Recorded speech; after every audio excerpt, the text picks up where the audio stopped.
My boyfriend got 3 women pregnant in the same year and somehow still had the audacity to say, "Babe, you're overreacting." I wasn't overreacting. I was organizing. My name is Leah. I'm 27. I'm a graphic designer at a mid-sized marketing agency.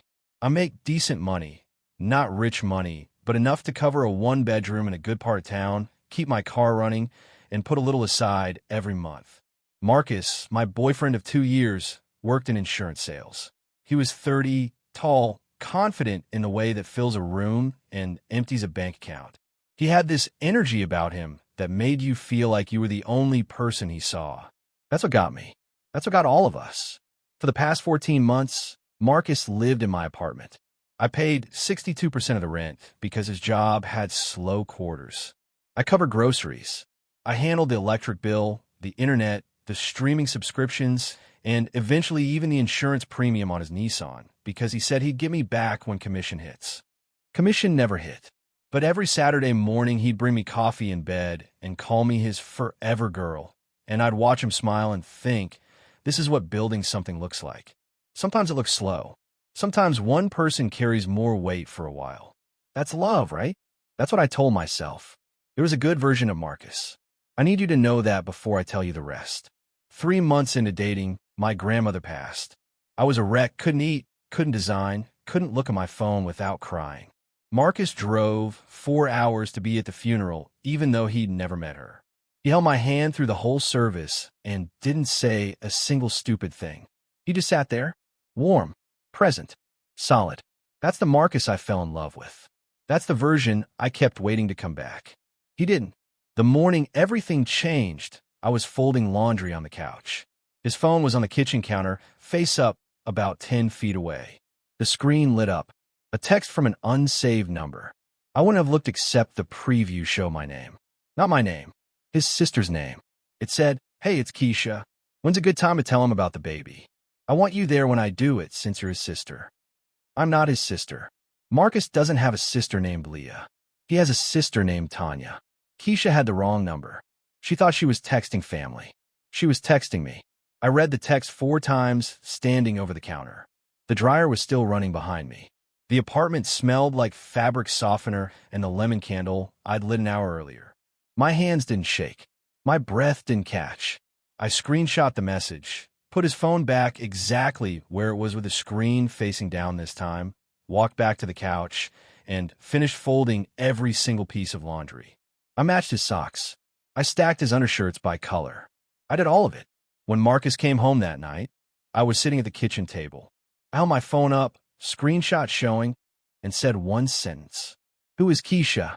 His face did something I'd never seen before. It didn't fall. It rearranged, like a salesman switching pitch decks. 2 seconds of blank, then the performance started. Babe, listen. She means nothing. You're the one I love. I was scared to lose you. I was going to tell you after things calmed down. Please just let me explain. He used the exact same cadence, the exact same pauses, the exact same downward dip in his voice. I was scared that he used 2 months earlier when I caught a $400 hotel charge on our joint card. That time he swore it was for his cousin's birthday party. Same rhythm, same breath pattern, same slight lean forward at the word please. I recognized the choreography. This wasn't an apology. It was a routine. While he was still talking, his phone rang. His mother, Gloria. He picked up immediately, mid-sentence with me, and I heard her voice through the speakers say, "Did you sort out? Is she okay now?" He'd already called his family, already built a cover story, already assembled a cleanup crew before I had even confronted him. The speech wasn't a reaction. It was a protocol. I told him I needed a few days to process. He nodded slowly, solemnly, like a man accepting a fair sentence. Then he kissed my forehead, squeezed my shoulder, and went to take a shower. He was whistling by the time the water turned on. I sat on the edge of our bed, his damp towel still on the floor from that morning, and I opened Instagram. It took me 11 minutes to find his burner account. The username was his middle name and birth year. The bio read family first with a baby emoji, which would have been funny if I hadn't spent 2 years tracing the same words on his left wrist in bed at night, thinking that tattoo was about us. The burner followed 83 accounts. meme pages, sneaker resellers, and 2 women, Keisha, and a woman named Danielle. Danielle's profile was private, but her tagged photos weren't. One from 7 weeks earlier showed her holding a positive pregnancy test. Caption: God's timing is perfect. Marcus liked it from the burner. He'd also been commenting on public parenting advice pages under a fake name, writing things like "You got this, King," and "Fatherhood is the ultimate gig" to other soon-to-be fathers, performing the role online while hiding it from the woman making his lunches. I found Danielle's baby registry the next day. Marcus was listed as the co-parent. The shipping address was an apartment I never heard of, 20 minutes from ours, in a neighborhood I drive through on my way to work. The lease on that apartment, which I pieced together from a photo Danielle posted of a key handoff caption, "New Beginnings," was signed 3 months after Marcus moved in with me. He'd set up a second home while living in mine, sleeping in my sheets, eating my food, using my Wi-Fi to message both of them. And then I did the math that made my jaw go tight. The exact same week Marcus sat me down on our couch, held both my hands, looked me in the eyes, and said, "I think we should start trying for a baby. Leah, I think we're ready," was the week Keisha conceived. Same week. He wasn't building a future with me. He was running parallel experiments, planting seeds in every direction and dressing it up like romance. Then I checked the weekends. Every other Saturday, for 5 months, Marcus told me he was driving upstate to visit his father. Prostate issues, he said. Needed help around the house. I felt sorry for the man. I baked banana bread for him twice, wrapped it in foil with a little note. One evening, I called Marcus's father to ask how the treatment was going. He laughed, warm and confused, and said, "Marcus? He hasn't been up here in over a year, sweetheart. Tell him his mother misses him." Those Saturdays were Danielle's. I sat in my car after that phone call for 45 minutes. Engine off. Didn't turn the radio on. Didn't cry. Just sat there watching a squirrel run back and forth across the parking lot carrying something too big for its mouth. And I thought, "Say, little guy." Same. The strangest part was going home afterward. Marcus was on the couch watching a basketball game, feet up on the coffee table I'd bought, eating chips from the bag I'd picked up on my grocery run. He looked up and said, "Hey, babe, you eat yet?" I was thinking Thai, and I stood in the doorway of my own apartment and felt like a ghost visiting a house she used to live in. I ordered the Thai. We ate on the couch. He fell asleep with his head on my shoulder, and I sat perfectly still for an hour because part of me, the stupid, stubborn part that remembered the funeral and the coffee and the way he used to say my name like it meant something, that part didn't want to move. I hated that part, but she was louder than the angry part that night. The next morning, I almost said something. He was brushing his teeth, and I was standing in the bathroom doorway, and the words were right there, sitting on the front of my tongue like passengers waiting for a bus. I know about Danielle, but he looked at me in the mirror and winked, toothpaste foam on his chin, and I swallowed the sentence whole. Not because I was weak, because I wasn't ready. The folder wasn't finished. That week at work, I designed a full brand package for a wellness startup. My boss told me it was some of the best work I'd done in months. She didn't know I was channeling the most focused rage of my life into serif fonts and color palettes. At home, I was the quiet girlfriend. At work, I was the woman who knew exactly what she was doing. The gap between those two people was getting wider every day, and something was going to have to give. Then the wrong photo arrived. A Tuesday evening, Marcus sent me a mirror selfie with the caption, "Miss you, babe." Normal. Except behind him in the mirror was a bedside lamp I'd never seen, bedding I'd never bought, and a corner of a room that was not our bedroom. He'd sent it to the wrong chat. He meant it for Danielle or Keisha, one of the two, and muscle memory dropped in my thread instead. I looked at that lamp for a long time. Brass base, cream shade, slightly tilted. I screenshot it. I didn't reply for 20 minutes, and when I did, I just said, "Miss you too," with a heart emoji. He never noticed. I didn't confront Marcus. Not yet. I had more organizing to do. 2 weeks later, his younger sister Tanya texted me. We'd always gotten along, traded memes, complained about Gloria's heavy-handed holiday planning. Her message said, "Leah, I need to tell you something, and I'm so scared."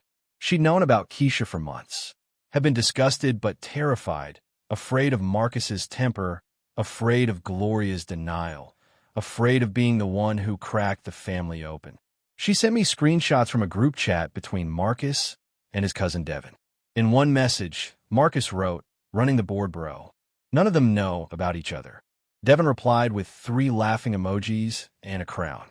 That same week, a DM appeared from a woman named Nia, Keisha's best friend. She found my real Instagram through a tagged photo from Marcus's company holiday party. Her message was one line: "I think we need to talk. He told Keisha you were his ex. He told you the same thing about her, didn't he?" I didn't reply to Nia yet. I saved the message. I was building something. By then I had a folder. A real one. 14 pages. Color-coded because I'm a designer, and if I'm going to destroy a man's life, I'm going to do it with proper typography. Page 1. The timeline. Every date Marcus claimed he was somewhere mapped against where he actually was, verified through Instagram geotags, Uber receipts on our shared account, and his burner's activity log. Page 2. The financial breakdown.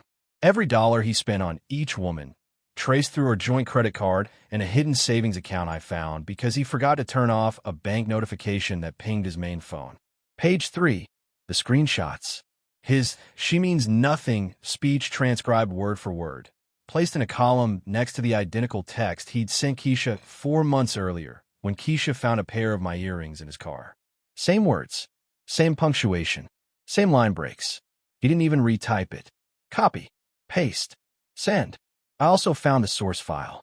In his Notes app, one single note, no title, dated 8 months ago. A template: "You're the one I love. She means nothing. I was scared to lose you. I was going to tell you after." With blank spaces where the names and details got swapped in. He didn't write apologies. He maintained a form letter. The last thing I found was the purchase history.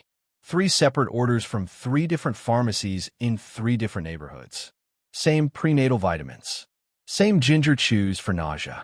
Same anti-nausea wristbands. 1 set for Keisha. 1 for Danielle. 1 for me from 6 months ago when I had a pregnancy scare and he held my hand at the clinic and whispered, "Whatever happens, we're in this together." He ran the same care routine on all of us. Identical items. Rotating zip codes. Like a franchise. I finished the PDF on a Thursday night while Marcus slept 6 feet away. I could hear him breathing, that slow, heavy rhythm he does when he's deep under, and I sat there with my laptop screen dimmed and thought about something I didn't want to think about. What if I was wrong?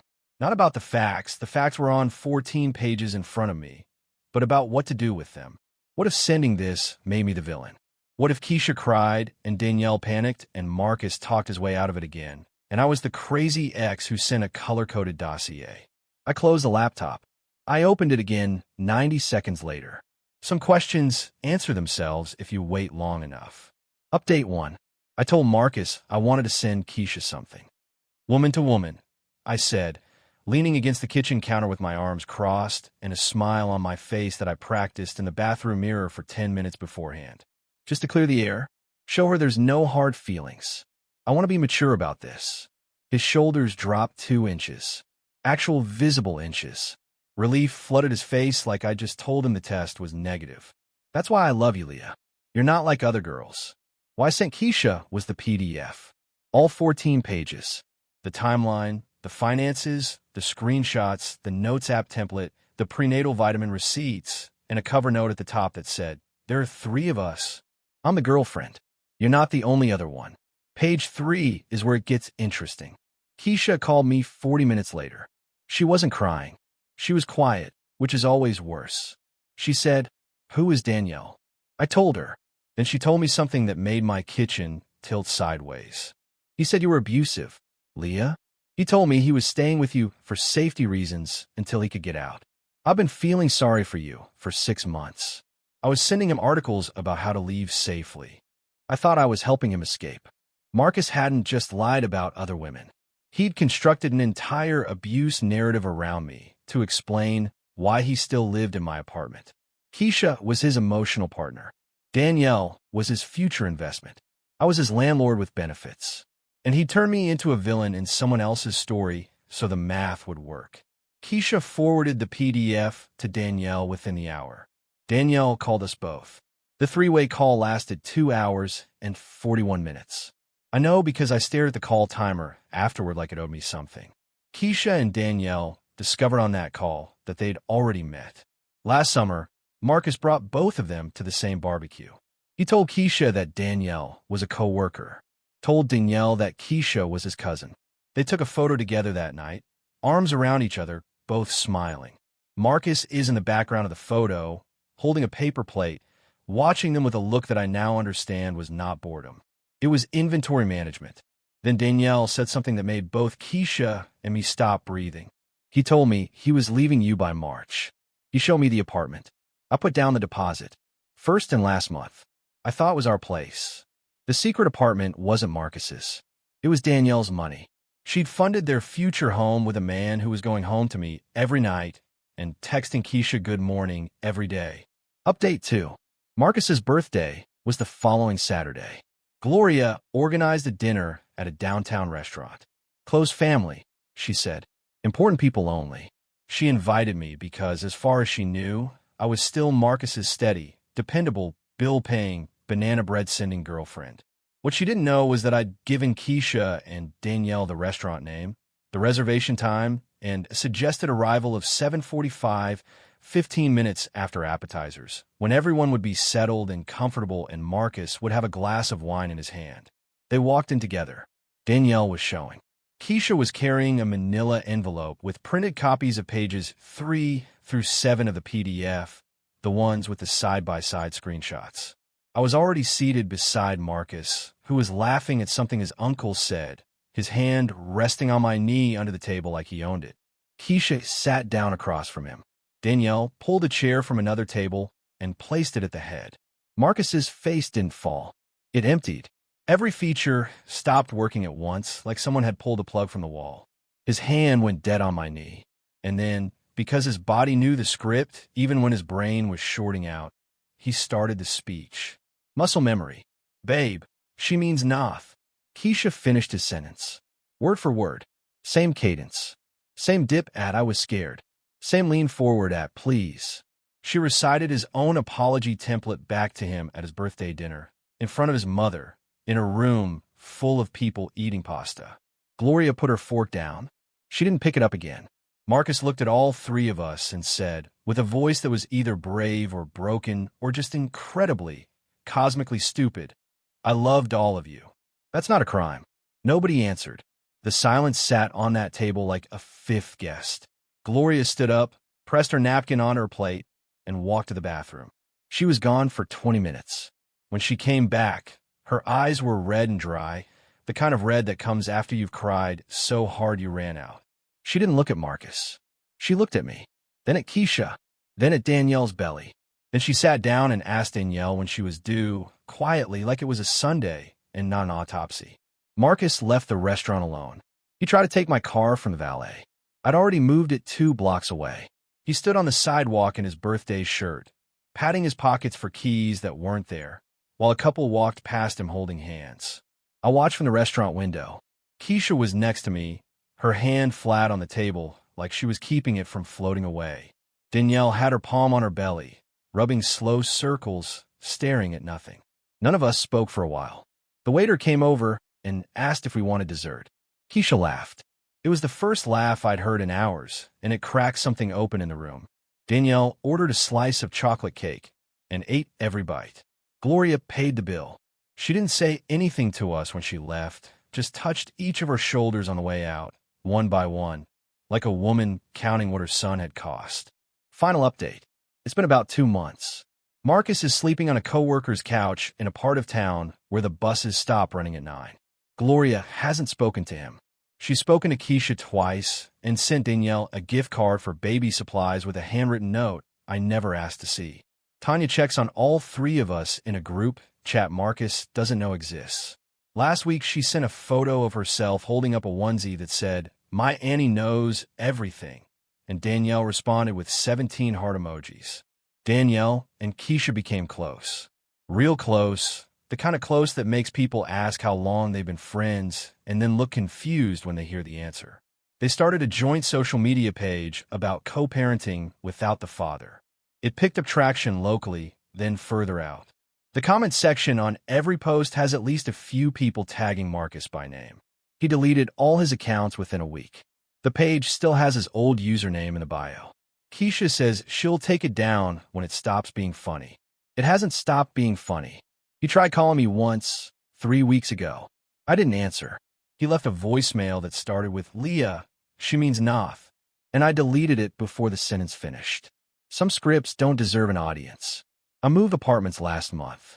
Smaller place, but quieter, and every piece of furniture in it is mine.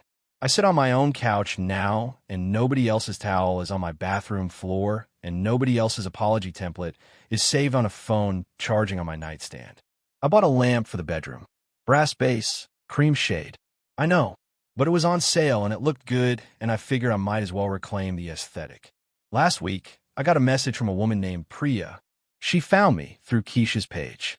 She'd been talking to Marcus for about 2 weeks. He told her he was single and starting fresh after a rough year. She wanted to know if I knew anything about him. The PDF is still in my downloads folder. I haven't deleted it, not because I need it, but because every few weeks, a new woman finds me through Keisha's page and asks, "Can you send me that file?" I updated it once. I might have to update again. Subscribe if you want more. I'll be here,